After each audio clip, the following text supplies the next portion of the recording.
이 시간 예수를 잃은 그대에게라는 제목으로 말씀 나누기를 원합니다. 우리나라는 예로부터 예를 중요시했던 나라입니다. 삼강오륜이라는 말이 있었죠. 사람과 사람 사이의 도리를 중요시하게 생각했던 나라입니다. 그 중에 핵심이 바로 예죠. 그래서 사람이 사람을 대하는 태도입니다. 그래서 남편과 아내 사이에도, 또 부모와 자식 사이에도, 왕과 신하 사이에도 예로서 대해야 한다라는 것들이 우리 조상들의 생각이었습니다. 그리고 그 중심에 흐르는 것이 바로 겸손 혹은 겸양이라고 부르는 것입니다. 나 자신을 낮추는 것이죠. 자, 신앙인의 태도도 바로 이런 겸손과 겸양이 중요합니다. 저와 여러분 모두는 다 겸손한 사람이죠. 그렇지 않습니까? 자, 어떤 집사님이 이렇게 이야기할 수 있습니다. 아, 집사님 참 좋으시네요. 집사님 믿음이 참 좋으세요. 집사님 어떻게 그렇게 잘 섬기세요? 집사님 어떻게 못하는 게 없으세요? 라고 누군가가 이야기한다면 우리는 무엇이라고 대답합니까? 아니요. 제가 뭘요? 제가 뭐 할 줄 아는 게 있나요? 이렇게 대답합니다. 누군가가 집사님 참 못하는 게 없으시네요 라고 이야기했을 때 그럼요. 제가 뭐든지 잘합니다 라고 대답한다면 아마 그 사람을 가르쳐서 야, 참 좀 교만하다 라고 생각할 수 있겠죠. 자, 사랑하는 성도 여러분, 어떻습니까? 여러분은 말씀 안에서 충분히 겸손하십니까? 제가 말씀드린 이 겸손이라는 것이 단순히 도덕적 차원에서, 윤리적 차원에서 말하는 것이라면 오늘 성경이 말하는 것과는 조금 다를 수 있습니다. 저와 여러분은 도덕적으로, 윤리적으로, 우리가 말하는 예라는 측면에서 봤을 때는 충분히 겸손합니다. 그래서 우리는 교만이라는 말을 들을 때 이건 나에게 해당되는 말 아니야, 저기 예수님 안 믿는 세상 사람들이나 교만한 거지 나는 아니야, 내 얘기 아니야 라고 생각할 수 있습니다. 특별히 이 교만이라는 것을 본다면 오늘 본문에 등장하는 어떤 한 사람, 이 사람에게나 해당되는 얘기가 아닐까라고 생각이 되죠. 바로 대표적인 사람이 디오드레베라는 오늘 본문에 나온 인물입니다.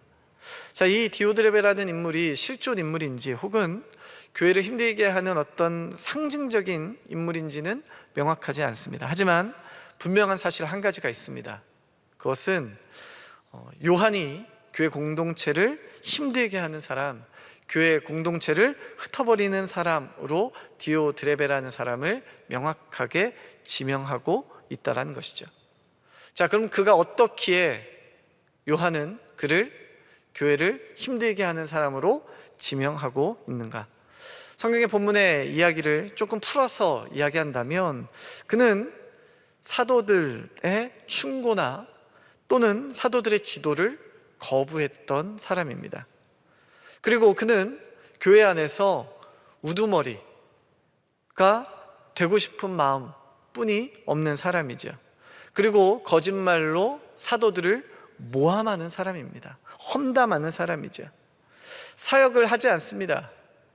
그리고 더 안타까운 것은 하려고 하는 사람들도 못하게 만드는 그러한 걸림돌 같은 사람입니다.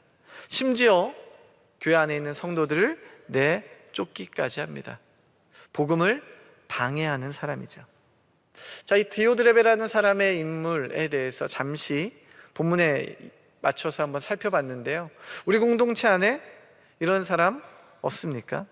디오드레베 같은 사람이 지금 내 머릿속에 딱 스쳐가지 않습니까? 바로 그 사람, 이 사람은 참 오늘 본문에 나온 디오드레베 같은 사람이구나. 우리 교구 안에 혹은 우리 사랑방 안에 내가 속한 공동체 안에 있는 바로 그 사람, 바로 그런 사람, 교만한 사람이구나.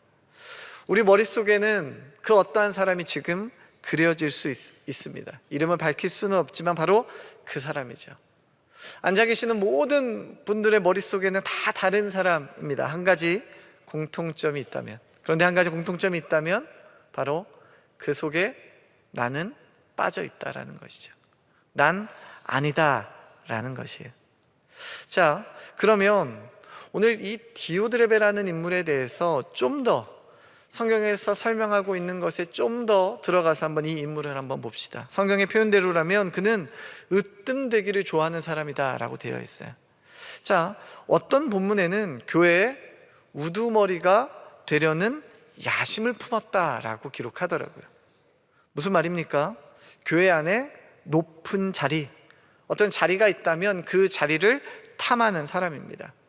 자, 그는 힘과 권력이 있는 사람이죠. 교회 공동체 안에서만큼은 권한이 있는 사람이었습니다.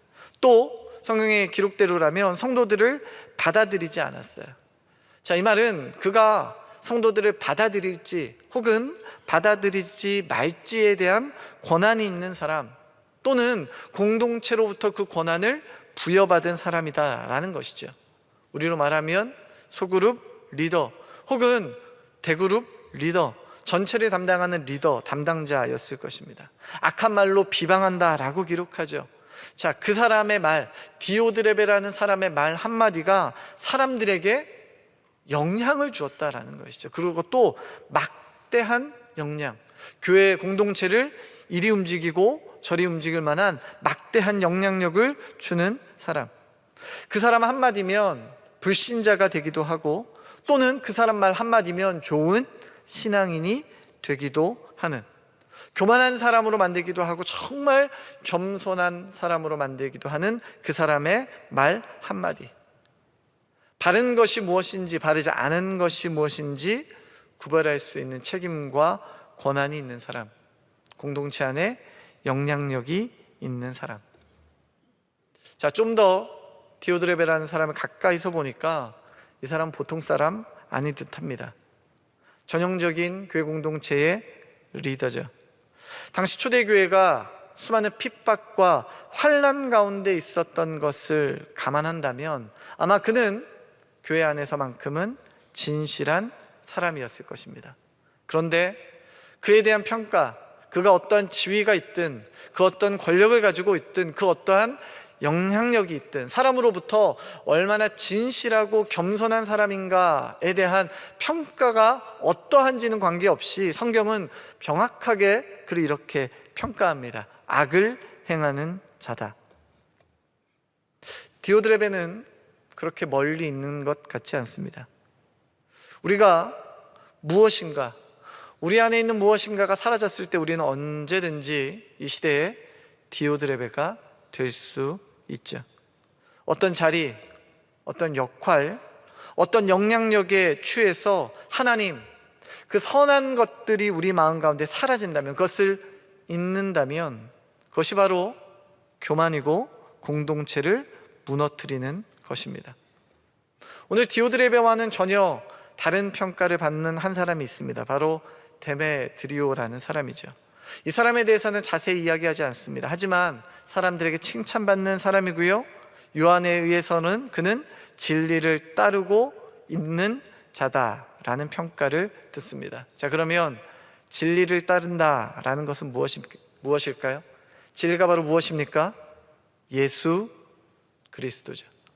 우리의 겸손의 모델 예수 그리스도죠. 그 마음 가운데 예수 그리스도의 사랑이 가득 찰 뿐만 아니라 넘쳐 흐르기 때문에, 그로 인해서 하나님의 영광이, 하나님이 기뻐하시는 일들이 일어난다라는 사실입니다.